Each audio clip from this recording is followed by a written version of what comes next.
Hi student, कैसे हैं आप। My name is Vidyasagar Shrivastava. देखो स्टूडेंट, इस समय हम लोग पढ़ रहे हैं सेकेंड ईयर फिजिक्स के न्यूमेरिकल कैपेसिटर्स के, और हमने क्वेश्चन लिया है calculate the equivalent capacitance between the points A and B in the given circuit. ये सर्किट हमारा दिया हुआ है student. If 100 volt potential difference is established between A and B, यानी ए और बी के बीच जो पोटेंशियल डिफरेंस लग रहा है वो 100 वोल्ट लग रहा है, ठीक। Then what will be the charge on the capacitors close to. तो अब यहाँ पे वोल्टेज लग रहा है, इसके क्लोज टू में जो दो कैपेसिटर हैं वो C1 और C7 है। ये दोनों कैपेसिटर इसके क्लोजेस्ट में है, तो इन्हीं दोनों पर चार्ज पूछ रहा है। तो पहले हमने लेट कर लिया स्टूडेंट, जो बाहर वाले कैपेसिटर हैं ये तो सभी 3 μF हैं, लेकिन हमने नाम इनका दिया C1, C2, C3, C4, C5, C6, C7। हमने लेट कर लिया C1, C2, C3, C4, C5, C6, C7, और ये सभी हैं 3 μF, ठीक। अंदर वाले दोनों कैपेसिटर का नाम हमने C8 और C9 रख दिया है। तो C8 C9 is equal to 2 μF हैं दोनों, और जो पोटेंशियल डिफरेंस है VAB वो 100 वोल्ट है, ठीक। अब देखो स्टूडेंट, इधर देखो स्टूडेंट, इधर की ये तीनों कैपेसिटर सीरीज बना रहे हैं, फिर ये इनके साथ पैरेलल बनाएगा, फिर जो कंबाइंड इनका हो जाएगा वो इसके और इसके साथ सीरीज बनाएगा, फिर जो कंबाइंड आ जाएगा वो इसके साथ पैरेलल बनाएगा, फिर ये तीनों सीरीज बनाएंगे। इतना स्टेप आपको करना है, ठीक। तो क्वेश्चन बड़ा ना हो इसलिए हमने स्टेटमेंट लिख दिए हैं, ठीक है। तो C3, C4 and C5 are in series, their equivalent capacitance. अब सीरीज में देखो स्टूडेंट, फार्मूला हमारा होता है C is equal to C dash is equal to C/N होता है जब इक्वल कैपेसिटर सीरीज में होते हैं। तो इस फार्मूले को हम अप्लाई करेंगे तो हमारा आ जाएगा इक्विवेलेंट कैपेसिटेंस, और ये C3 डैश हम लेंगे क्योंकि 3, 4, 5 आ रहे हैं, इन्हीं में से आप कोई नाम ले सकते हैं। तो ये हो गया C3/N। N कितना है, 1, 2, 3 कैपेसिटर हैं, तो ये हो जाएगा C3/3। कोई भी नाम आप लिख सकते हैं, 3 μF/3, और दैट इज़ 1 μF आ जाएगा, ठीक। यानी इनका इक्विवेलेंट कैपेसिटेंस तीनों का जो पीछे वाले हैं C3, C4 और C5, इनका 1 आएगा। अब आप दूसरे मेथड से ऐसे भी लगा सकते हैं, 1/C3 dash is equal to 1/3 plus 1/3 plus 1/3, इससे भी वैल्यू सेम आएगी, ठीक है। देखो स्टूडेंट, जो इधर का C3, C4, C5 का कंबाइंड कैपेसिटेंस हुआ वो C8 के साथ पैरेलल बनाएगा।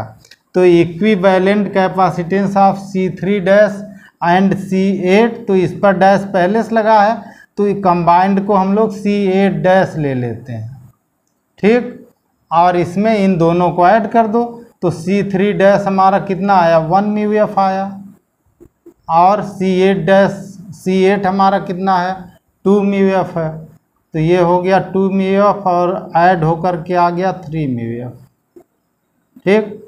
अब यहाँ पे देखो स्टूडेंट, C2 और इतने भाग का C8 डैश और ये C6, ये तीनों अब सीरीज बनाएंगे। तो equivalent capacitance of C2, C8 dash, C6, तो C2 डैश इसको ले लेते हैं हम, इज इक्वल टू C2/3, और C2 हमारा है 3 μF /3 आ जाएगा, और ये आ जाएगा 1 μF। सीरीज से आप लगाएंगे 1/C2 plus 1/C8 dash plus 1/C6, तब भी वही रिजल्ट आएगा। फार्मूला ये आसान होता है इसको लगाना, ठीक है। आप देखो student, equivalent capacitance of C dash, यानी यहाँ का जो C डैश आया एंड C9, ठीक, इसको हम लोग C2 लिख देंगे, ठीक। C2 डैश एंड C9, तो ये दोनों क्या है, पैरेलल में है, पैरेलल में कैपेसिटेंस ऐड हो जाता है। तो अब ये हमारा हो गया C9 डैश, क्योंकि 2 पर पहले डैश है, इज इक्वल टू दोनों को ऐड कर दो इनको, तो C2 डैश कितना आया 1 μF और C9 डैश कितना आया 2 μF। ठीक, और ये ऐड होकर के आ गया 3 μF।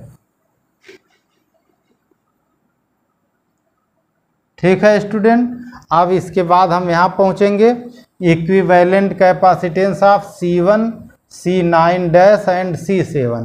C1 यहाँ पर है और C9 डैश इतने पूरे का कैपेसिटेंस है और C7 ये है, तीनों सीरीज में है, तो वही लगा दो फार्मूला C/N का। इनका equivalent capacitance C is equal to C1/3 आ जाएगा। 1 2 3 है, इक्वल है तीनों, तो वही रूल लगाते हैं हम लोग। ये हो गया 3 μF अपान 3 और आ गया हमारा 1 μF। ठीक, यानी जो इक्विवेलेंट कैपेसिटेंस हमारे पूरे सर्किट का निकल के आया वो आया 1 μF, यानी equivalent capacitance between A and B, और ये हमारा आया C is equal to 1 μF, और ये हमारा आंसर हुआ। ठीक, जो यहाँ आया वही आंसर है। आप देखो स्टूडेंट, 4 जान C1R C7, ठीक, यही दोनों इसके क्लोज में ये भी है और ये भी है। इधर से देखेंगे तो ये क्लोज में है, इधर से देखेंगे तो ये, तो दोनों पर सेम चार्ज आएगा, तो C1 का चाहे C7 किसी एक पर निकाल लो और फार्मूला आएगा हमारा Q is equal to CV आएगा। C हमारा दे रखा है 1 μF और V हमारा 100 वोल्ट, यानी मल्टीप्लाई होकर के आ गया 100 में 1 का मल्टीप्लाई आ गया 100, ये माइक्रो फैरेड इंटू वोल्ट होता है कूलाम। ठीक है स्टूडेंट, तो ये हमारा चार्ज निकल के आया, दूसरा आंसर यहाँ हो गया। ओके स्टूडेंट, आप हमारा चैनल देखते रहिए, लाइक और सब्सक्राइब करते रहिए और अपना ज्ञान बढ़ाते रहिए। Good day students.